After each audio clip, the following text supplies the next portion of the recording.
I don't understand why the Emir of Sokoto has not been invited to say what he knows about bringing bandits to Nigeria. Why has El Rufai not been invited to come and make a statement? Why is General Dambazo? The U.S. government had cause to name about 6 Nigerians who were sponsoring Boko Haram. They were very specific. Okay, those prominent Nigerians, why has no action been taken against them for up to 3 years?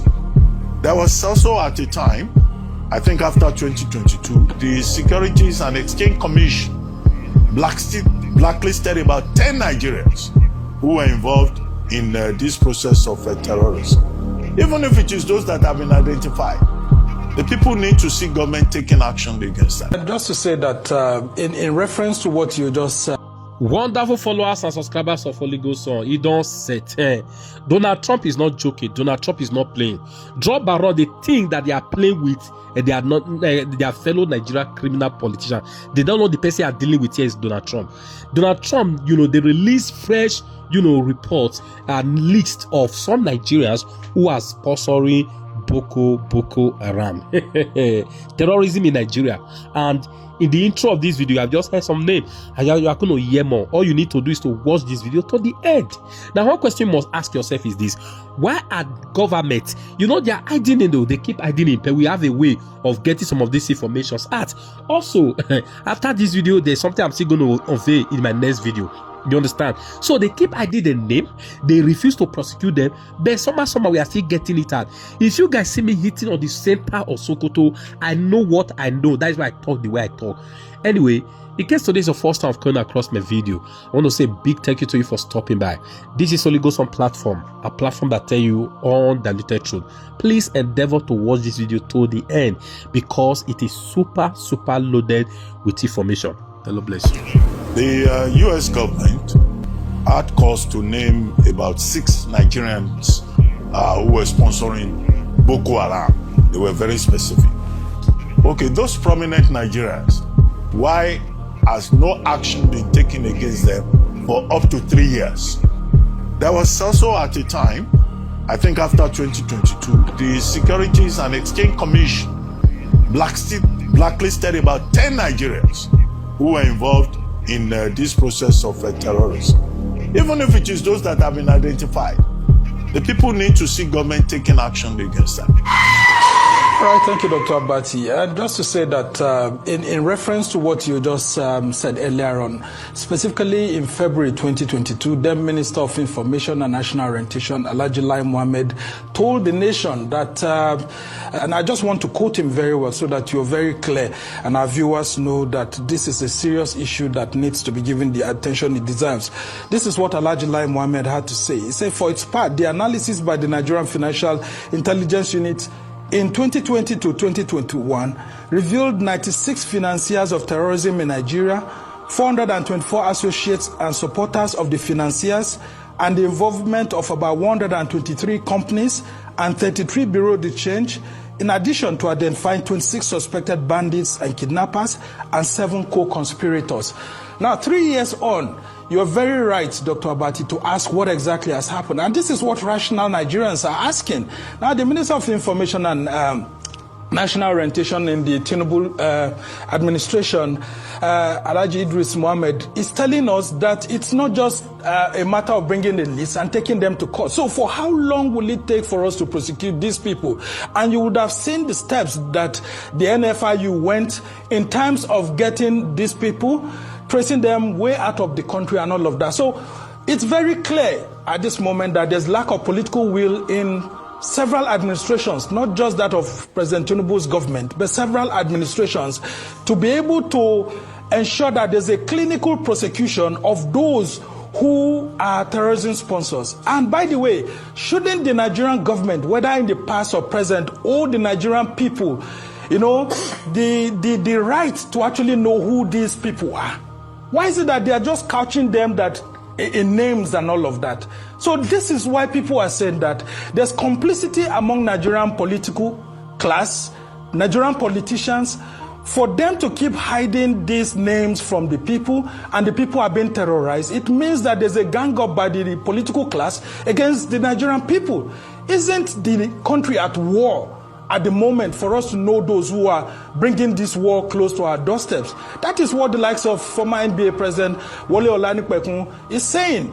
And there's no one who is closer to President Tinubu than Wole Olanipekun, because he has done a whole lot of briefs to him. So for Wole Olanipekun, a former NBA president, to come and say, look, President Tinubu, you need to come out of your closet and let the Nigerian people know who the sponsors of terrorism are, I think it's in the right direction. Circulating on the internet, credited to the current National Security Advisor, Nuhu Ribadu, bandits were brought into Nigeria by General Muhammadu Buhari to oust President Goodluck Jonathan. Bandits are not Boko Haram. They are not herdsmen. They are terrorists. According to this report, it all started in April 2014 when Buhari assembled his supporters and strategists to determine how to remove Jonathan Goodluck from office. Prominent among these people were Nasir El-Rufai, a former governor of Kaduna State, and one General Dambazo. A decision was reached to consult Miyetti Allah, which is a cattle breeders association, for assistance to boot Jonathan out of office. Consequently, the national chairman of Miyetti Allah was paid to bring in foreign mercenaries. Within a month, about 6,000 Fulani fighters were brought in from Mali, from Senegal, from Niger Republic, Chad, Libya, and other countries. On arrival, they were assembled in Kaduna under the sponsorship of Nasir El-Rufai and were addressed by many northern leaders, including the Sultan of Sokoto, General Muhammadu Sa'ad Abubakar. Specifically, Buhari in his address told the fighters that the British handed Nigeria over to the Fulanis at independence, that Nigeria belonged to Fulanis. They must therefore reclaim, their mission is to reclaim what belongs to them. He added that at the event that Jonathan Goodluck won the election, the Fulani machinery must fight until they regain control of the country. He assured them that the Nigerian army was behind them. The mercenaries received training from the commandant of the Nigerian Defense Academy and were sent to 6 camps in Ekiti State, Benue State, Katsina State, Kaduna State, Zamfara State, and Borno State. In the camps, brand new pickup trucks, generators, etc., were provided for them. Nigeria Air Force helicopters were used to provide them with essential supplies like food, water, drinks, and even arms and ammunition. Contrary to expectation, President Jonathan lost the election, and the purpose of bringing in these mercenaries was defeated. The mercenaries in various camps were there then abandoned and neglected. No more food, no more essential supplies. The relationship between Miyetti Allah, Nasir El-Rufai, who has then become a state governor, and General Dambazo broke down. El-Rufai then declared that these fighters were no longer needed and they should go back. Consequently, the killings in Kaduna commenced as a warning to El-Rufai, but it did not bother him. He declared that he had paid the people carrying out he had paid them, and they didn't want to stop. The Nigerian police did not bother to call El-Rufai to give further clarification on this. The mercenaries at the various camps decided to go about to find food for themselves by robbing people, going to the farmlands, and kidnapping. Miyetti Allah made several efforts to contact El-Rufai and Dambazo to appeal to them to provide money to return these fighters to where they come from. All efforts proved abortive. The mercenaries at this point vacated their organized camps and took to crime and terrorism and spread all over the country. They were offered 100 billion to return back to their countries. Miyetti Allah collected this money, but nothing happened. So, Shukor, I'm going to start with you. The first question is, we know that the authorities in Nigeria know this. We know Buhari is now deceased, Buhari is dead now. But why is the Sultan of Sokoto, Dambazo, Nasir El-Rufai, and Miyetti Allah leader, why have they not been arrested or even investigated or interrogated? And these are people who have committed crime against Nigeria. Are they above the law? Are they untouchable? Thank you very much. I think there is a believe in Nigeria that we are all equal. I don't believe that every Nigerian shares that opinion. I think maybe if you speak to a lot of people in the South, that is the mindset of what a nation should be. The reality is that the hegemony that has controlled Nigeria has never believed in equality of all persons. As a matter of fact, a certain tribe, and I must say also a certain religion, have been identified as premium. Everybody else should be considered lucky. Shoko, I don't want you to use a certain tribe. Mention the name of the tribe. Mention it, and I want us. This is no longer time to keep the gloves on. Let's remove let's remove the what's it called now? Let's remove the. Okay, so I think the Fulani hegemony that has ruled Nigeria does not believe in the equality of all people. They believe they are supreme, and a certain religion, which is Islam, is also supreme. So what happens is, if anybody who is Fulani or who is a Muslim does anything that is against the law, they cannot, in short, be held accountable because they are the law, so to speak. This hegemony originates from a feudal system or pattern of government, which is largely known within the Fulani hegemony. Unfortunately, with all of the things that you've identified, it is sad that these people are still walking freely as if nothing happened. We've had so many stories. I think there's another story circulating, for example, on the internet, where a specific terrorist was said to have, killed an assistant police commissioner. What happened? Nothing. In fact, also after killing him, wearing his uniform. We've also heard that, the uniforms of, Nigerian either police officers or soldiers is actually now game among these terrorists because, that is part of the loot for them to claim their supremacy. So to answer your question, the hegemony that has ruled Nigeria does not believe in the equality of all persons. And this is why people who have committed grievous and heinous crimes are still walking freely as if nothing has happened. Thank you very much. So, Lighton, I'm going to come on to you now. It's so easy to go to Kenya and arrest Nnamdi Kanu. It's so easy to go there and arrest somebody from Kenya to bring him to justice in Nigeria. But why is it so difficult to arrest Fulani leaders who are based in Nigeria, who have committed this and continue to commit this crime? Do you see double standard there, Lighton? If you want to say, it's more than double standard. Like Fubo rightly said, some people in Nigeria, they believe that they are better, they are well placed because of their state of origin, because of their nationality, because of their section of the country and religion. So that is what is happening in Nigeria since all these days, and they even do it with impunity, and nobody will question them, nobody can query them. But because that is what they want, they cannot. What Igboho? I mean, you even forgot to mention Igboho too. You remember Igboho's house was boggled into, and so a lot of people were killed in Igboho's house, right? So the same thing, the kind of judgment method to Kanu is the same thing method to Sunday Igboho. Right, Sunday Igboho that never killed anybody, that never instructed anybody to go and kill. They went to his house and they killed. But the Megeti Allah, the banditry, they give them gun. They were giving them money. They are the repentant ones among them. They give them clothes. They are feeding them. They recruit them into the army. Right now, serving as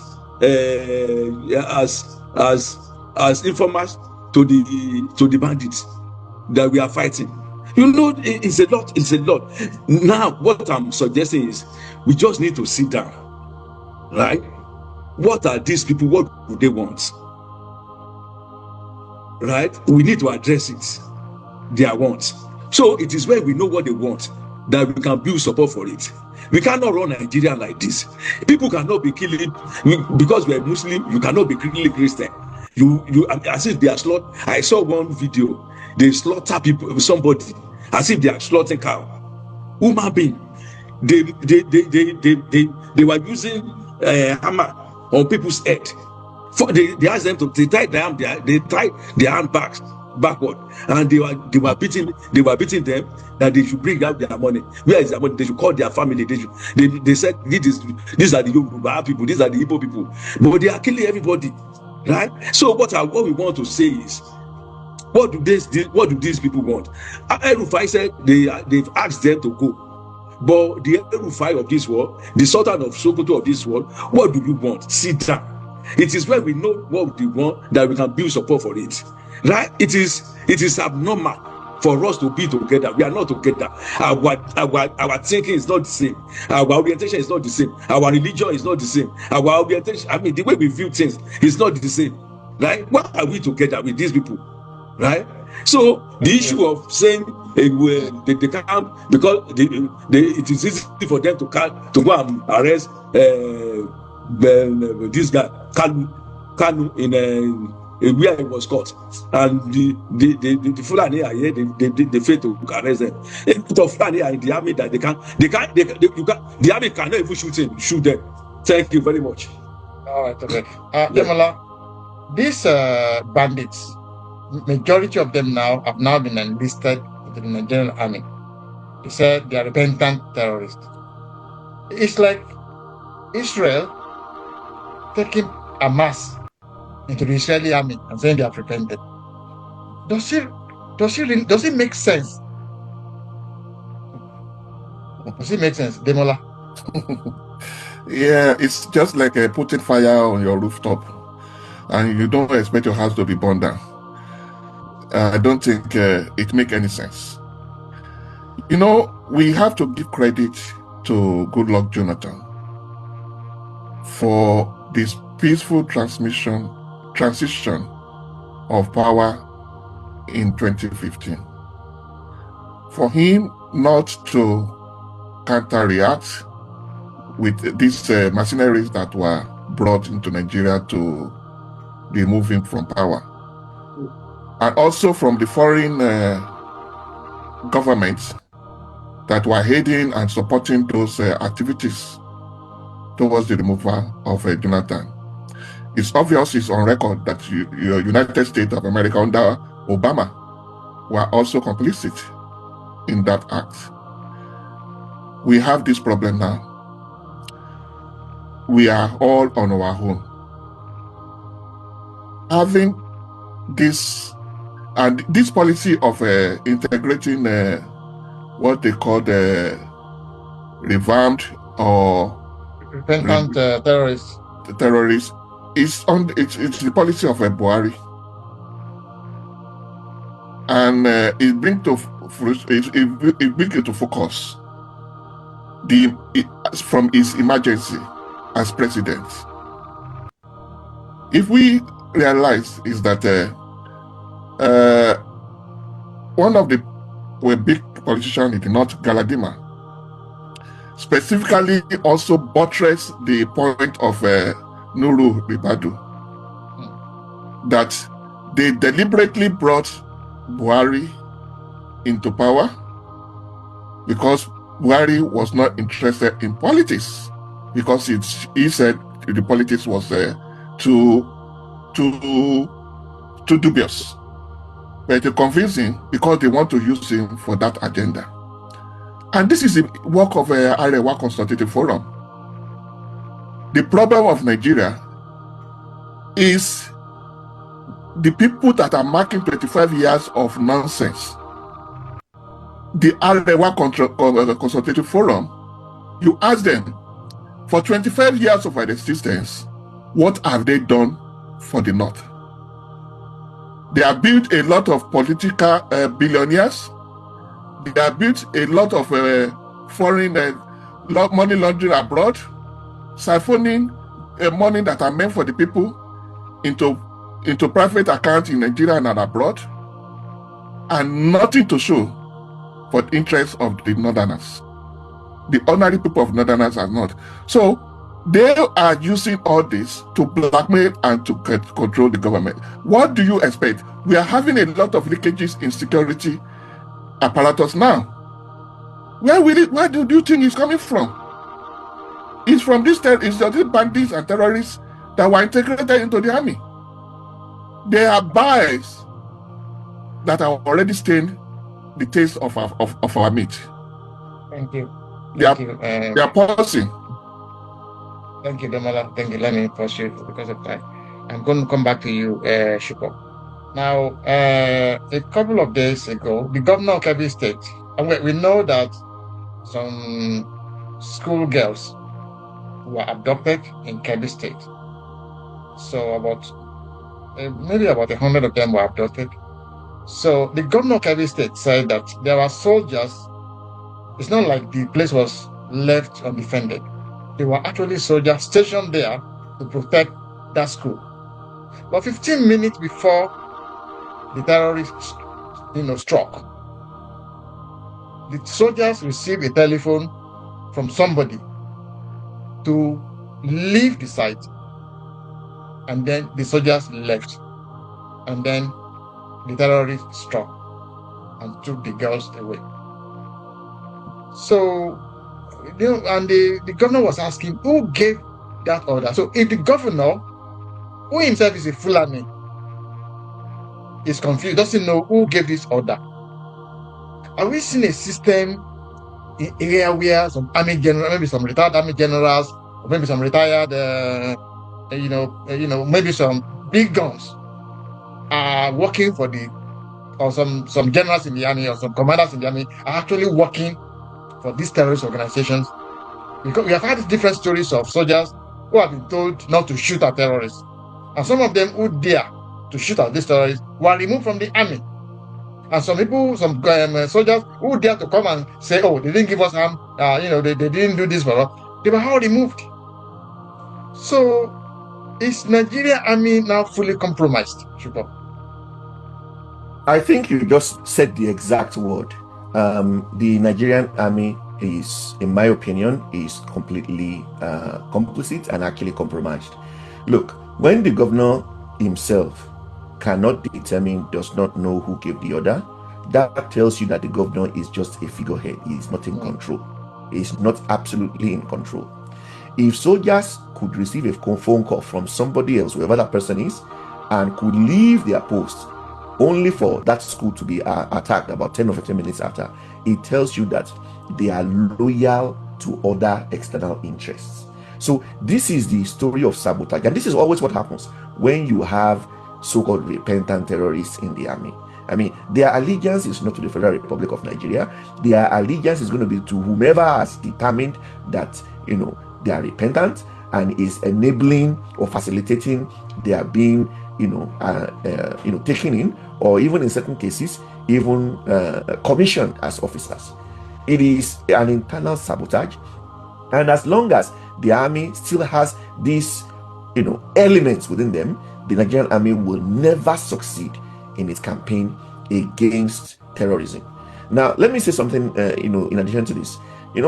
A few weeks ago, we all watched, in the news when the Minister for the Federal Capital Territory, Nyesom Wike, went to a site that, was being disputed and was refused entry by an officer, Officer Yerima, under the command of, was it a current retired naval officer? He was a retired naval officer. Why are retired naval officers still within the line of command? Still giving commands. So the whole armed forces organization needs a complete overhaul.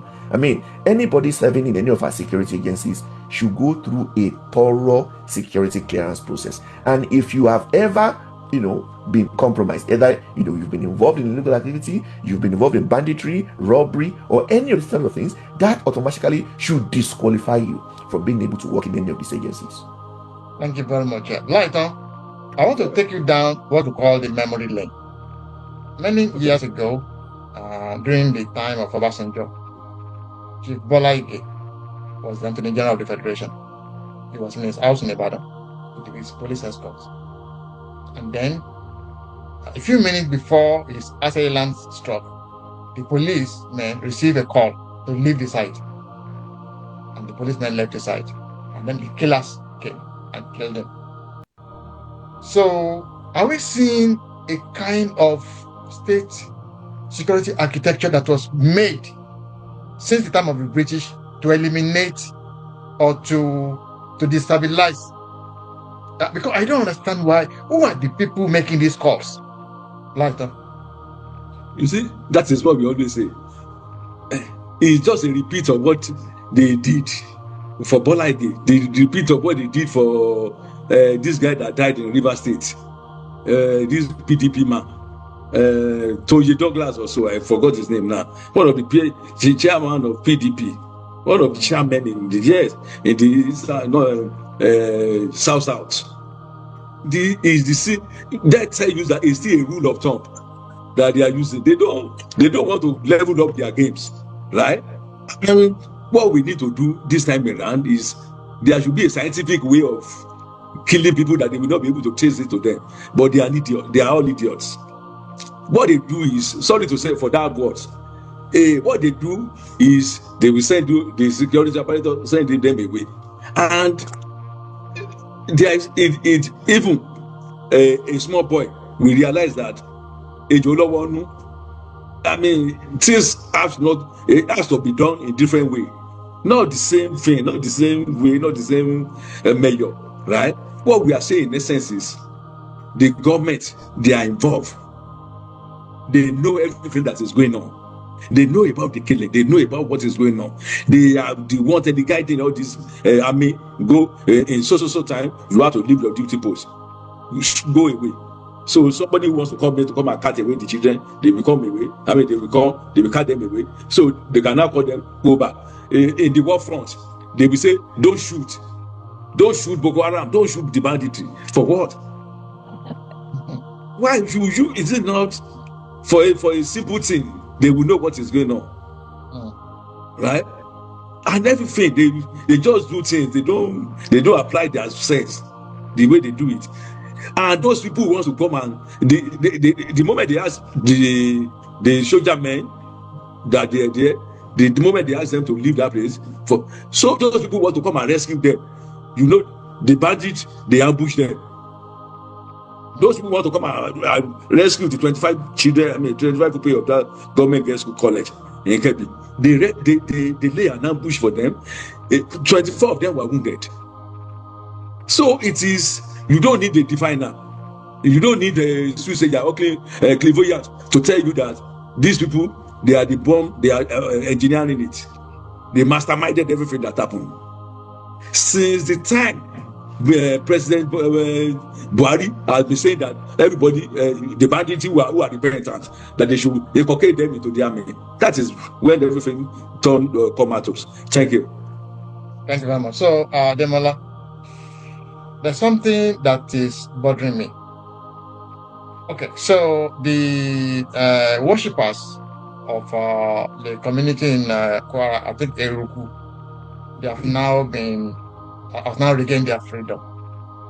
All the 35 of them have now they've regained their freedom. But nobody is talking about this bandit. Did you kill these bandits? Did you arrest them?